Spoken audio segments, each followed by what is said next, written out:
Hello guys, good day once again. Welcome back to my channel. This is episode 3 of our candlesticks pattern study. All right, so if you haven't watched the anatomy of the candlestick, which is the episode 1, and then the candlestick pattern, which talks about the engulfing bar candlestick, where we have the bullish engulfing bar and the bearish engulfing bar, that was episode 2. All right, so this is episode 3. This is episode 3 of our study on candlesticks pattern. So before you watch this episode 3, make sure you have watched the previous 2 episodes so that you get an understanding of what we are doing. All right, so let's go back and see our candlestick pattern. So for the candlestick pattern, we have the engulfing bar candlestick pattern, which I talked about in episode 2.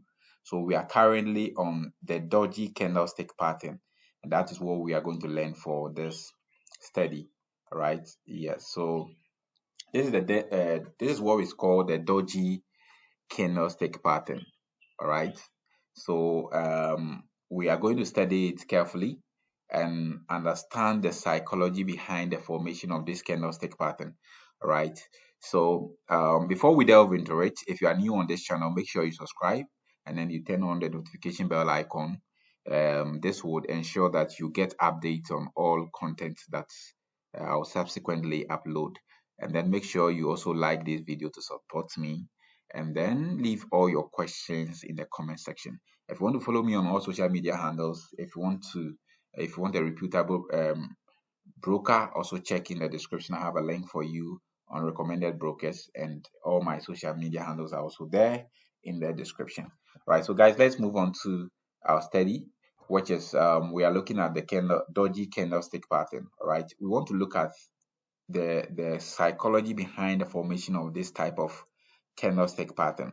So with a DOJI candlestick pattern, these are the features. This is what actually portrays it. You are going to see a long upper shadow or upper wick, as we call it. You see a long upper shadow, you see a long lower shadow. And then you see one key feature of the DOJI candlestick pattern is that you're going to see that the opening price is the same as the closing price.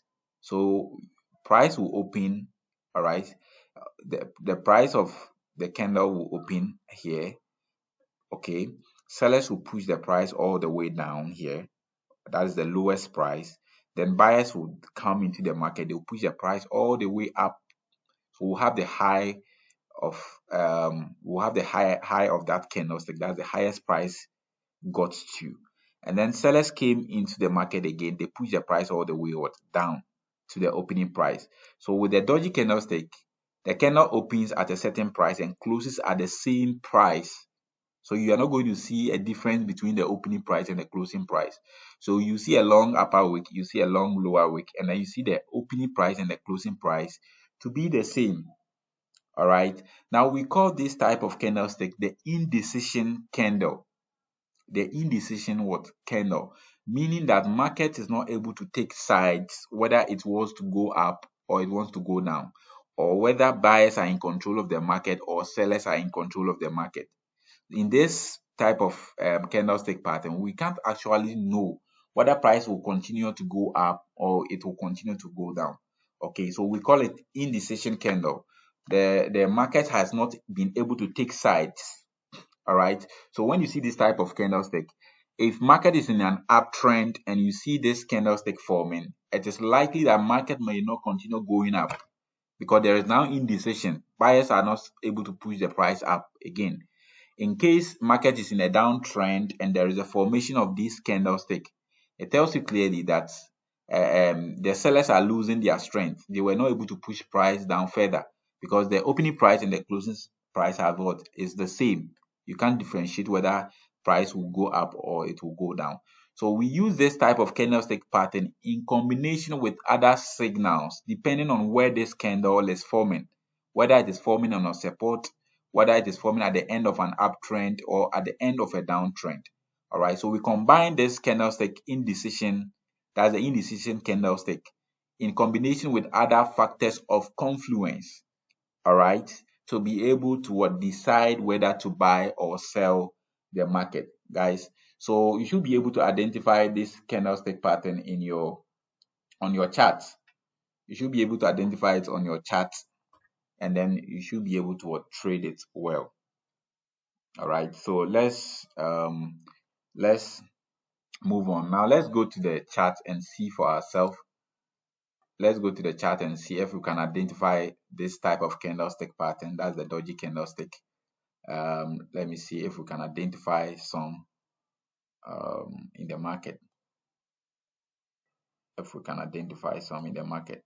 All right, so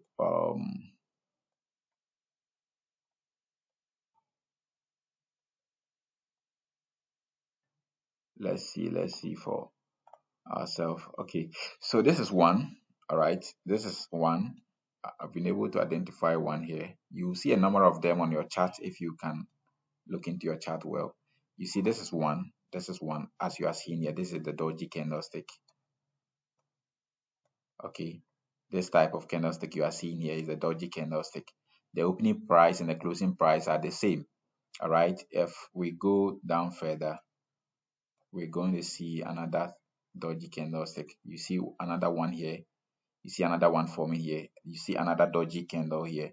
So these are called the indecision candle. So over here, for instance, you could see price. Let's do some small analysis here. You see price was in a downtrend. Market was trending down from the upside. Okay, so sellers were in control of the market. They were pushing the price all the way down. And then we got to this end. All right. Now, when we got to this end, you realize that the previous candle was a bearish candle. Okay, so we are expecting price to go down further. But then the next candle that formed was an indecision candle, which tells us clearly that the sellers were not able to push the price down further. Okay, so once the indecision candle forms, then it is likely that market is about to take another 10, or it's about to the sellers are losing their power and the buyers are about to take control over the market. So we see that right after the doji candlestick form, the next candle that followed was a bullish candle, which tells us clearly that the buyers have taken control over the market. And look at how the buyers were able to push the price all the way up. Look at after the formation of this doji candle, look at how price rallied up. Okay, price rallied all the way from this bottom. Let me use this line. Look at price rallied all the way from this bottom up to the top side. All right, so the doji candlestick is a powerful candlestick that can be used in combination with other factors of confluence or other technical indicators to be able to take advantage of what market movements. All right, to take advantage of market movement. So guys, we can go on and on and on and find the doji candlesticks, and then we realize that the psychology behind it plays out beautifully. It plays out beautifully. So let's take note of these two um candlestick pattern that we have talked about. Right, so let's go back to our candlestick pattern charts. All right, so guys, this is the end of the doji candlestick pattern. This is episode 3 of our journey, so make sure you follow me closely as we move on to episode 4.